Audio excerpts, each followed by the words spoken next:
Next, we have Paul Langevin, President, Healthcare Association of New Jersey. Morning, Mr. Chairman, members of the committee. I want to thank you for the opportunity to appear before you today. I've been listening with great interest to some of my colleagues plead for more money for good causes, increased funding for inflation factors that haven't been granted. I've come to you today as a representative of the Healthcare Association of New Jersey, 300 members, nursing homes and assisted living buildings taking care of over 28,000 Medicaid beneficiaries in the state. We've had years of budget cuts. Last year we had $75 million worth of rates cut due to the state cutting back its state support of nursing home funding. We get paid $8.31 a day to take care of people, and I'll give you a general description of one of our residents who is 85 years old, a female, and is probably incontinent, cannot feed herself, and cannot dress herself. As we sit here today, I want to call your attention to the packet that I've provided to you, which I think tells a story in itself. First off, we have last year gotten a $75 million rate cut, as I said, and what we would ask you to do today is to restore $60 million of those rates that were cut. That would require $30 million worth of state funding. The governor in his proposed budget has offered $5 million. In your packets, you will see a bar graph that details the rate cut that we received. It's not talking about failing to get inflation factors. We're talking about rate cuts, and with the rate cut that we received last year, today we are currently providing care for the people, 28,000 of them I outlined for you. We're providing care for those folks at a rate that was less than we were paid in 2008. In 2005, the state proposed a $50 million cut to nursing homes, and on the heels of that proposal, we lobbied for a nursing home tax, provider tax. And I point to this chart for you, which shows that the state revenues to the state general fund from that provider tax have increased and certainly dipped no lower than $50 million a year, during which time we have had a significant drop in the rate reimbursed to nursing facilities for taking care of the people that we take care of. And as I sit there, if I were in your shoes today, I'd be asking, well, if everybody's going broke, what's everybody still doing in the business, and how did you get this far? Medicare, the federal-only program, used to be a significantly better payer than the Medicaid program in New Jersey. We had a $207 million cut last year. We're getting another $6 million cut this year, and with the failure of the Supercommunity Act, we're unable to predict what the Medicare rate cut will be from that particular action.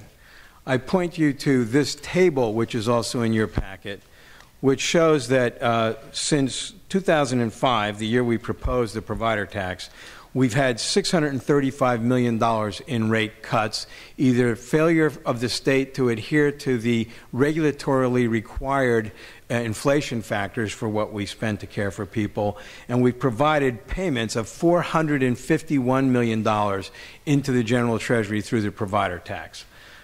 I would submit that we are poised to go into probably one of the most difficult times, which is managed long-term care for January of 2013.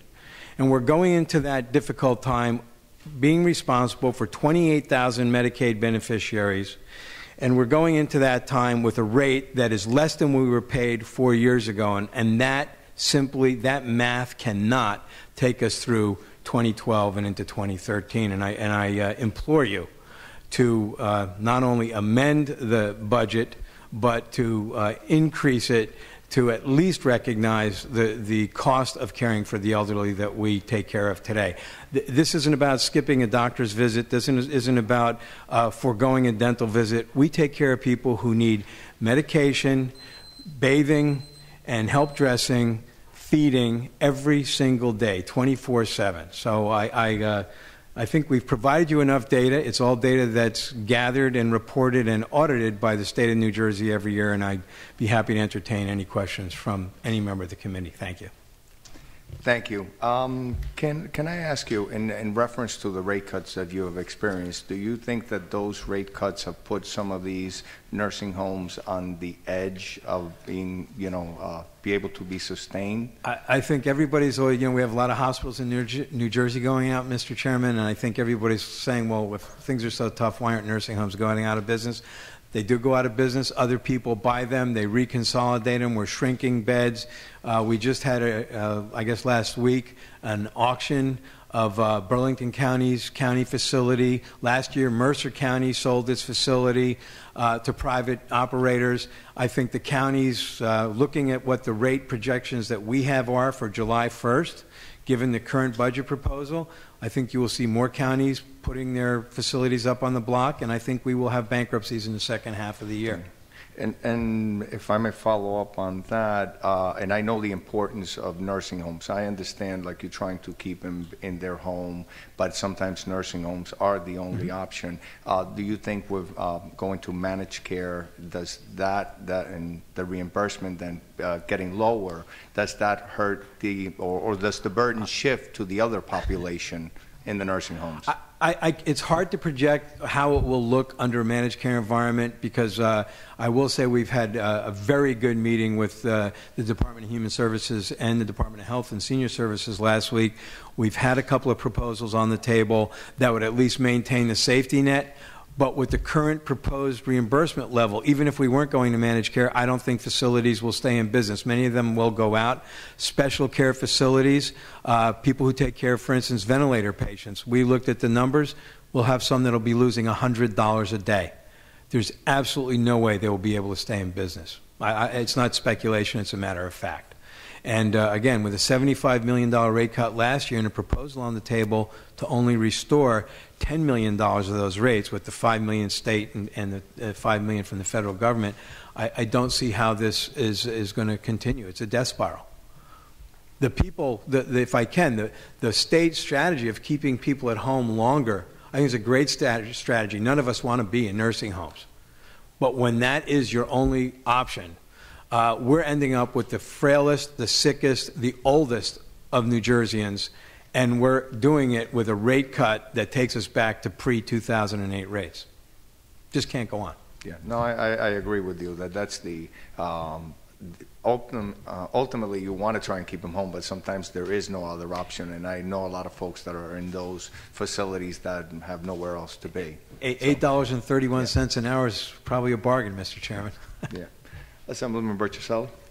Thank you, Chairman. Welcome. And just continuing with the general theme, because with the stated position of keeping people in their home as long as possible, the face of the industry is going to change.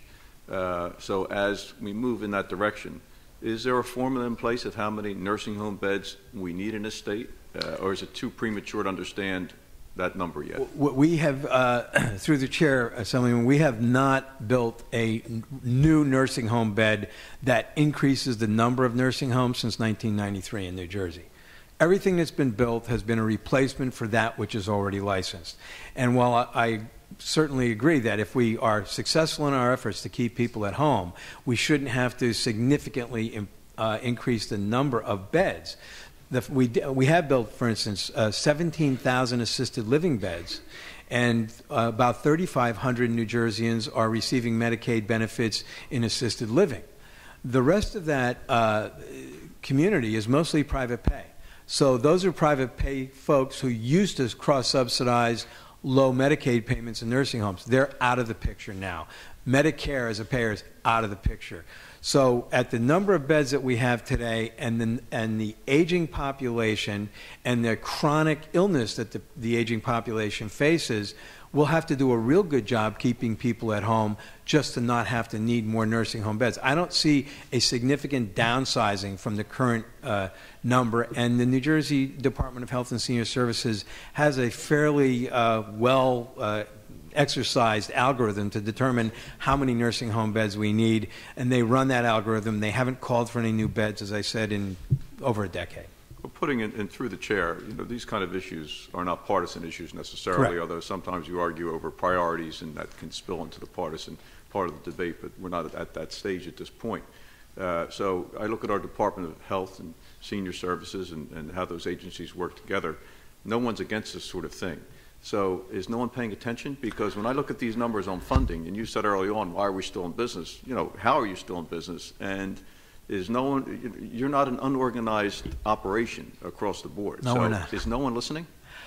I've posed that question to some folks. I mean, being a member of a hospital board, I know charity care is always a perennial favorite here in the legislature.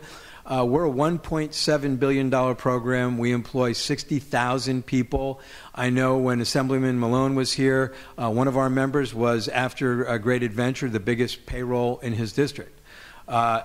It's not only taking care of very sick people nobody else can take care of.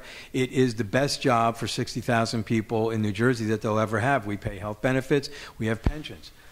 We've tried to get members of the legislature to visit. I know when I was before this body last year and a 3% cut was proposed, some members said it's only 3%. Well, only 3% would be great. I wish I were here begging you for an inflation factor that we haven't gotten for the last 4 years. I'm saying please return us to something that's even less than we got 2 years ago. And I'll close with this, because again, by the time the budget reaches us, your groups, those associated advocates, have had a whole lot of discussion with our departments as to what the numbers are going to be, what programs are going to look like. We see it more towards the end and try to fine-tune if things are brought to our attention where others have reached an impasse of being able to reach a point of reason. So again, is nobody listening? Because you're coming to us and asking us to be engaged in very detailed discussion.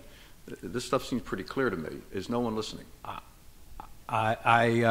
Maybe they're not listening. I know they're hearing us. I know we've had meetings. All the documentation that you have today has been provided and more to this administration and previous administrations and members of the legislature, certainly going back to when I took this job in 2000.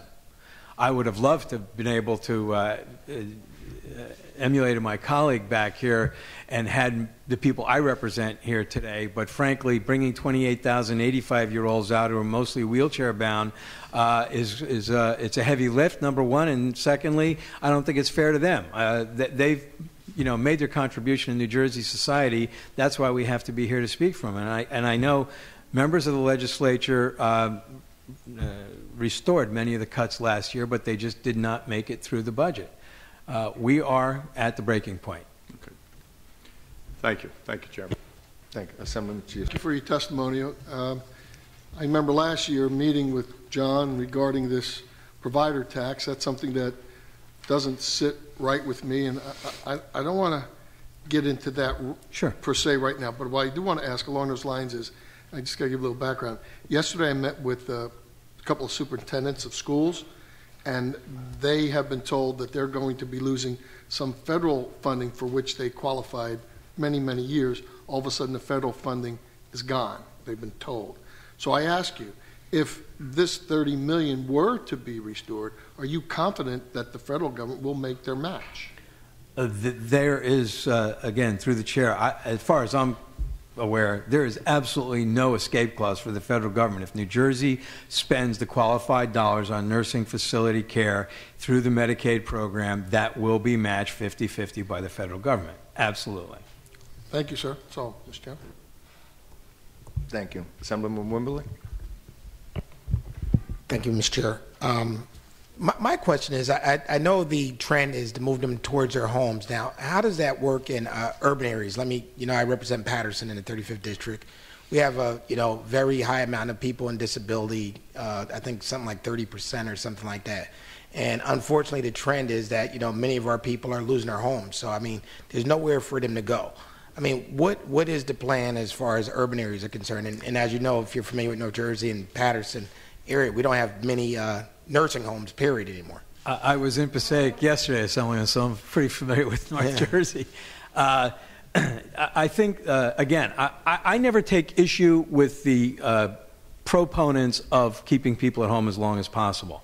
For many of the people that we take care of, there is no home to go home to. Would they be able to go? And frankly, New Jersey and other states have had programs to try and return people to home from nursing homes who have been living there for 2 or 3 years, and it has been largely unsuccessful. Less than 500 people out of 28,000 beneficiaries a year have ever gone back to facilities once they have been deemed long-term stay. And you're right. It's many times the home is not conducive to taking care of somebody with chronic illness. Even in a suburban split level, if you can't walk and you can't dress yourself, even if you have round-the-clock help, showering people, getting them to bed in a bedroom that's on a different floor are all things that mitigate against keeping people home long-term. Is it cheaper? I can tell you it takes about $75,000 a year for a nursing home stay, and if you talk to somebody about keeping somebody at home with round-the-clock nursing, you're easily more than double that in a home. So I don't know what the plan is. I don't represent those folks. I think it's something we would all aspire to, but sometimes it's just not practical. From an efficiency standpoint, nursing facilities are the best value for people who absolutely can't take care of themselves and need 24-hour care.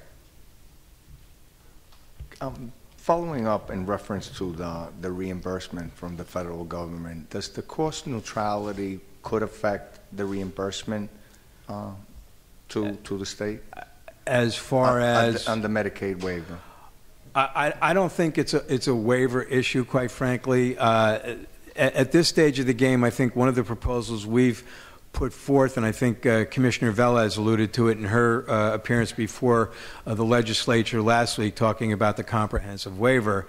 One of the things that we learned in other states, and we took a trip down to Tennessee about a month ago because TennCare has rolled a significant number of nursing facility recipients into managed care down there. And what they've done is they have kept the status quo as far as nursing home rates, the state setting the rates, and it's almost a pass-through for the managed care companies for 3 years in Tennessee. Because what happens if the grand experiment doesn't quite work out and the safety net collapses? Who's going to pick up the pieces? So they're waiting to see how successful the managed care companies are in managing the people in the community and delaying their entry into nursing homes before they say, okay, go and negotiate your best price for the nursing home. And again, since we're at below 2008 rates, if we were to strike that, quote, best price with managed care companies, we'd all be out of business very soon thereafter. And that's there's another chart in your packet. As a source of revenue, that's over 60%, 60 to 65% of our revenue stream in a nursing home is Medicaid. All right. Thank you so much. Thank you. Thank you.